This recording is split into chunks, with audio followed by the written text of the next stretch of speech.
antes de você fazer a sua entrevista de visto, assista esse vídeo até o final, que você precisa sim se preparar para você ser aprovado de primeira.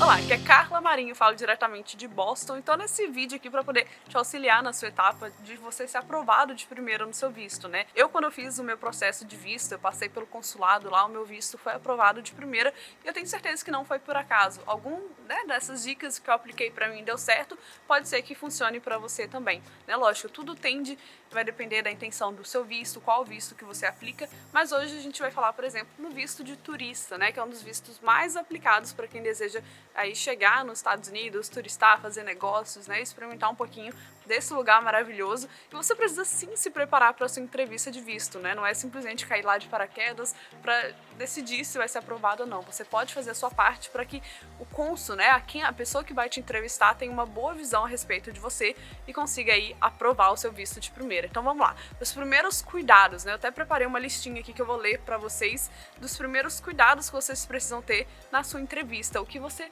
deve evitar ao máximo para não cometer esse erro, porque eu já vi e já conheci pessoas que foram negadas, teve o seu visto reprovado ali porque às vezes escorregou em alguma pegadinha ou não se preparou o suficiente no dia da entrevista e teve o visto reprovado justamente por isso. Então, para que isso não aconteça com você, fique de olho nessas dicas aqui que eu preparei. Por exemplo, se você está vindo turistar, né, e você está pesquisando sobre vários lugares. Digamos que você queira até por acaso vir aqui para Boston, né, que é um lugar que tem uma das maiores comunidades brasileiras, e aí você fala que vai vir com visto de turista, né, vai passar férias, por exemplo, e aí o cônsul pergunta, né, tipo, quais cidades, para onde você vai, o que você quer fazer, e aí você começa a falar nomes, por exemplo, de cidades que tem comunidade brasileira. A gente sabe que aqui existe Framingham, tem Everett, né, tem na parte de Miami também, lá na Flórida, tem várias cidades que tem bastante comunidade brasileira. E aí, se simplesmente, o mais que a sua intenção seja, né, realmente só turistar, visitar, você começa a soltar um tanto de lugar que tem comunidade brasileira, a pessoa que está te entrevistando já fica em alerta, né? Você vai vir com visto de estudante, por exemplo. E aí, onde você vai estudar? Ah, vou estudar no tal escola. E aí, onde você vai morar para estudar lá? Aí você começa a falar o nome de cidade que tem muito brasileiro. Gente, dá a entender que você está vindo para imigrar, por mais que essa realmente não seja a sua intenção. Então fique atento para não escorregar nesse erro, porque às vezes é uma maldade ou outra ali que você não tem, né, essa informação adiantada antes da sua entrevista, que pode te prejudicar. Uma outra coisa também, né, que pode ser que te prejudique sim, é você ter um parente próximo nos Estados Unidos. Seja filho, seja pais, seja irmãos, um parente com o mesmo sobrenome que o seu, um parente próximo que esteja morando aqui de forma ilegal. Às vezes o status da pessoa, o visto da pessoa já venceu e ela continua morando aqui. Por que isso pode prejudicar, Carla, né? Você me pergunta por que isso poderia ser ruim. Porque simplesmente o cônsul, né, a pessoa que vai te entrevistar, ele já sabe que você tem um parente próximo que tá morando aqui indevidamente, né, de forma ilegal. Porque ele cruza dados. Se o seu nome no sistema aparece, sei lá, com o mesmo nome de pai e mãe, com o mesmo sobrenome, eles podem cruzar os dados e saber que você já tem uma pessoa conhecida que mora aqui ilegal. Ou ele pode associar que você tá indo na intenção de migrar, né? Ou então ele fala assim, ai, sei lá, ele pergunta, tem isso no formulário, quando você aplica o formulário do seu visto. Você conhece alguém dos Estados Unidos? Aí você fala assim, não, eu vou falar que eu não conheço ninguém para evitar a pergunta, e aí você marca que você não conhece ninguém. E aí você tem um irmão, aí você tem um pai, uma mãe que mora nos Estados Unidos, né, às vezes já venceu o status, eles sabem disso. Então, às vezes, não vale a pena mentir. Vale a pena você realmente arriscar, você deixar ele ciente que você tem, mas que essa não é a sua intenção, mostrar os vínculos que você tem no Brasil, para que ele não associe esse membro da família com você. Ele não associa a pessoa que talvez, né, tá morando nos Estados Unidos indevidamente, com o visto errado, com você que tá tentando a sua chance agora, né? Então você tem que fazer essa separação. Fala assim, olha, ele tá, mas eu não, eu tenho meus vínculos aqui, eu tenho essa empresa aqui, então tome cuidado se você tem algum parente próximo, né?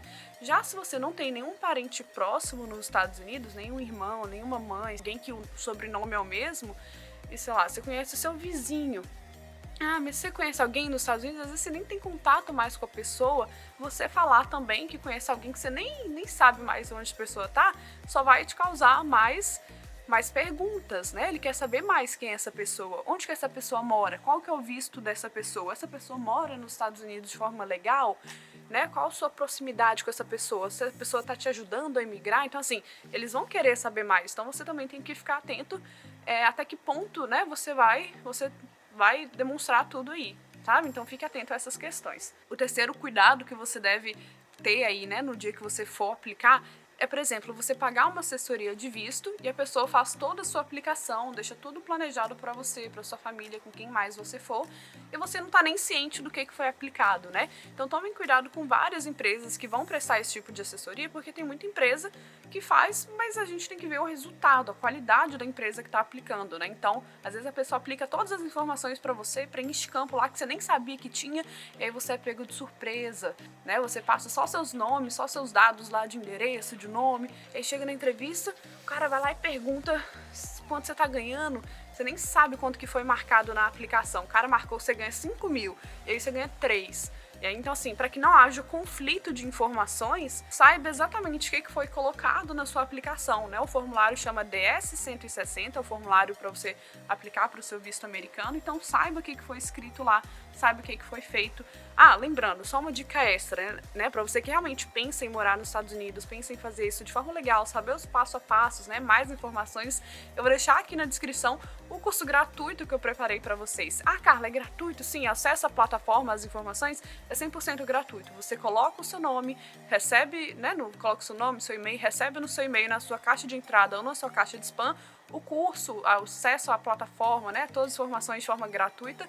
E lá sim a gente consegue estar te auxiliando mais com outras empresas que podem te ajudar nesse percurso, né? Então não deixe de se cadastrar se você tem um interesse. E aí, continuando, para que não haja conflito de interesse, né, com as suas informações, saiba quem fez a sua aplicação, saiba se essa pessoa que está te ajudando tem resultado e cada coisinha que colocou lá para você, né, ir pronto para sua entrevista e não cometer nenhum desses erros. Agora sim, agora a gente vai de dica boa, né? O que vai me ajudar a finalmente chegar lá e conseguir ter meu visto aprovado de primeira, chegar lá confiante, fala assim, transparecer confiança, você falar com autoconfiança e realmente passar a verdade naquilo que você está falando, porque a entrevista de visto nada mais é do que um teste, né? O cônsul, a pessoa que está te entrevistando, ele quer que você realmente, se você estiver mentindo, né, ou se você não estiver falando a verdade, você treme na base. Já ouviu essa expressão? Bater a canelinha, fique nervoso. Então ele tá esperando isso de você. Então a estratégia deles realmente é te deixar desconfortável, né? Eles vão ficar sempre sérios, eles vão querer que você em algum momento escorregue se você não estiver falando a verdade. Então você precisa sim se preparar, transparecer confiança. E aí qual que é a dica, Carla? O que você me indica então de no dia da entrevista eu conseguir fazer certinho?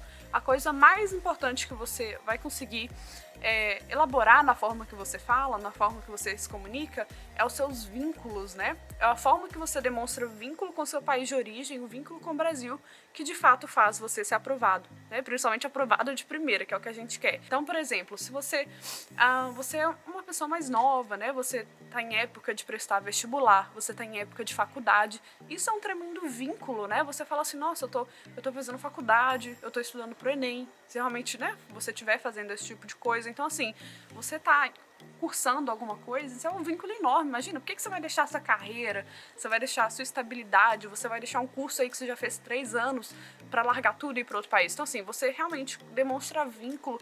Casa, carro, são vínculos legais de você ter, eles podem pedir seu imposto de renda, né?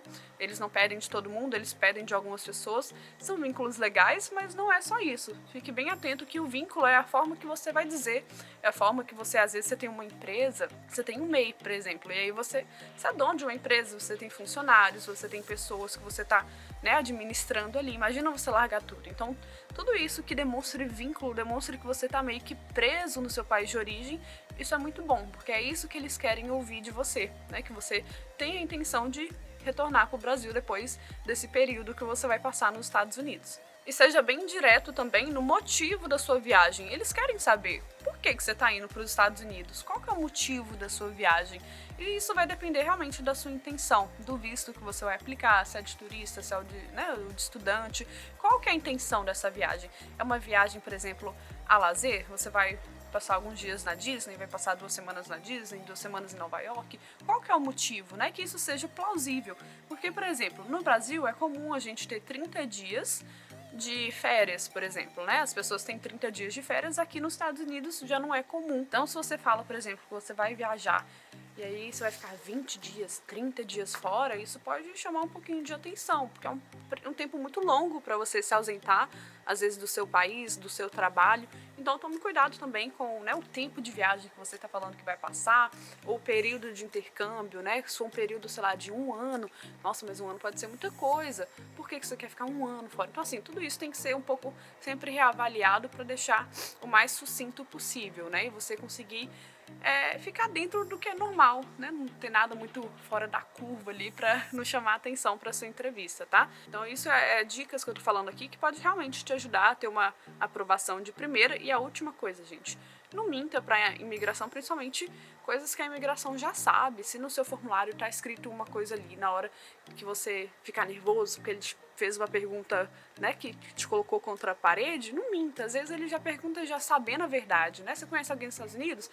E aí você colocou não, aí você fala não, mas aí no sistema às vezes já bateu o seu nome com o nome de alguém e ele já sabe. Então assim, fique muito atento para realmente não escorregar nas pegadinhas, tente sempre parecer o máximo de verdade possível. Então essas foram as minhas dicas de hoje. Não deixe de me seguir lá no meu Instagram, que é @carla.marim com 2 Os no final. Aqui embaixo desse vídeo, se você está assistindo o vídeo até aqui, eu vou deixar os links, né, tanto do curso gratuito para você se cadastrar, quanto das minhas redes sociais, se você quiser acompanhar outros conteúdos do dia a dia por lá também. Seja muito bem-vindo ao canal, né? Apofa esse like aí, dá um like nesse dedão aí e seja bem-vindo, tá bom? Beijo, até o próximo vídeo. Boa sorte na sua entrevista.